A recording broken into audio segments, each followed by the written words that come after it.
What's going on? This is your novelist, Mr. P, and we're going to continue the installment of my book, Destruction via the Mirror Image. It's it right here. I already created this book. You can get this book right on Amazon. There go my name, Stanley Pitchford. Destruction via the Mirror Image is the title of the book. You can, like I said before, you can get this on Amazon and some bookstores, Barnes and Noble. But let's keep it going. So I'm going to give you chapter 1 today at this time, and we're going to do the first few pages of it, and we're going to break it up. But here we go. Chapter 1's called The Takeoff. 3 nights before takeoff, the astronauts gathered and partied.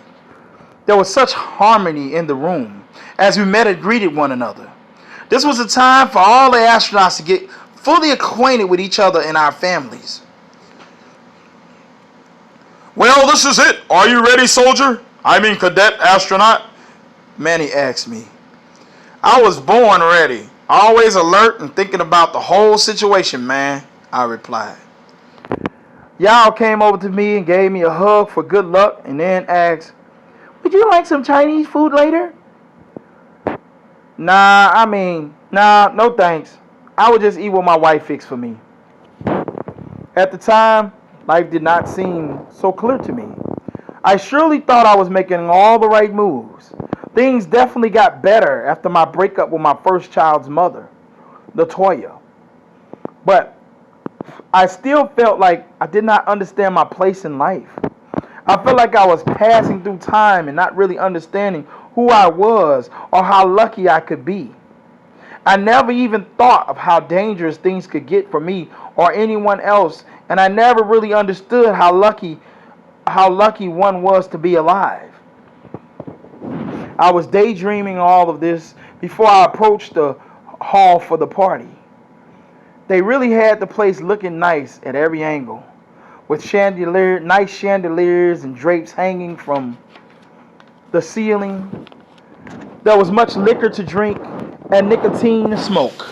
Of course, I really did not drink or smoke, and this bothered some but not others.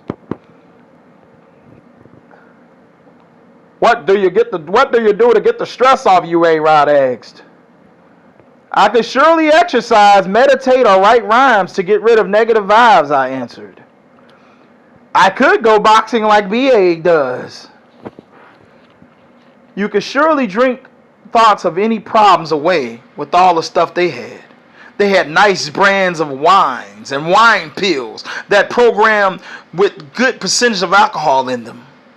You could get the dissolving pill or you can get it in a glass. Either way, if any person wanted to get something to drink, their satisfaction was guaranteed and the party was off the chain, might I add. There were so many cultures at the party, and so many dances were being taught by people from countries all across the world. It seemed like there was much to do, yet there was so little time to do it in. Everybody was sure to get their groove on that night. Carlos danced the salsa, and A-Rod did the same. They drank to their heart's content. Gulp, gulp. A-Rod's throat throttled as he took a drink from the wine glass in his hand. Yao brought some Chinese checkers and games for her and JL to play. She won most of the games at first, but as the night wore on, JL started to win himself. While they were playing, Manny and I drank liquor and smoked cigars. Somebody paid for us to get drunk in our last days on earth for a while, I told them. We got some voyage to go on soon, eh? Manny said, puffing a cigar. I just think about how nice the place looks and how much trouble they went through just to make sure we got sent away, knowing how these great 3 days were. But is it a real test, I added. Although I do not really drink, I got a little tipsy myself, but it was a party. I knew I was not going to drive or do anything constructive where I could get into trouble, so I was alright. Sephoria and the Hafa BA danced the African dances shown by BA and his family. Y'all look mighty nice with those sexy dance moves.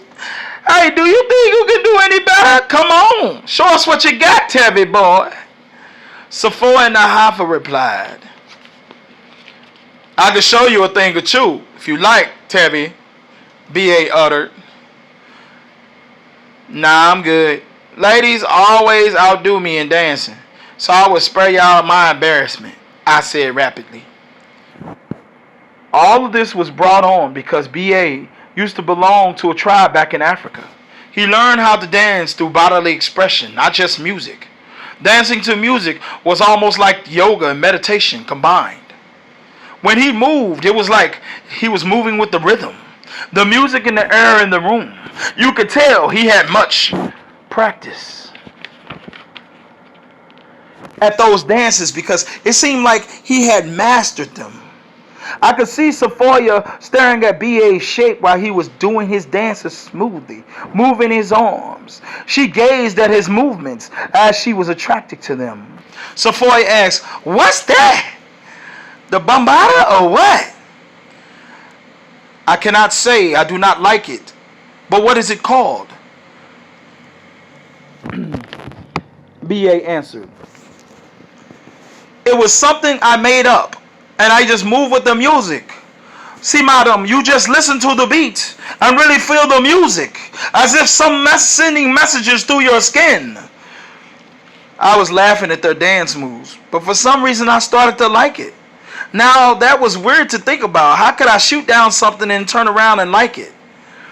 "Hey, let me join in this wild dancing. It seemed kind of dirty," I added. Peria and Hehe sat back and relaxed on a nice sofa and sipped on club soda.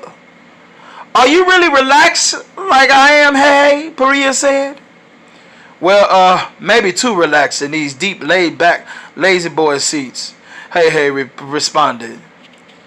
Austin Oyoda was not so much of a party guy, but would still get his groove on later. Austin was one of those astronauts who wanted to get everything over with so he can get back home. He was really seeking the astronaut duties at hand, and one could definitely depend on that from him because that's all he cared about.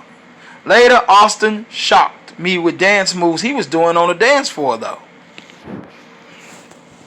"Hey, did you see B.A. earlier?" I questioned. "You seem like him when you dance. I wonder if those were Australian rituals or something. Hey, let me in on the secret." I laughed. "If you really cannot dance, just admit it. And there are people here that will teach you." Carlos told A-Rod, "Do you know how to do the salsa?" A-Rod answered, "Fool, what's your problem? Bring it on. I'm an A+ in this. I will cha-cha you out your shoes, man," A-Rod boasted.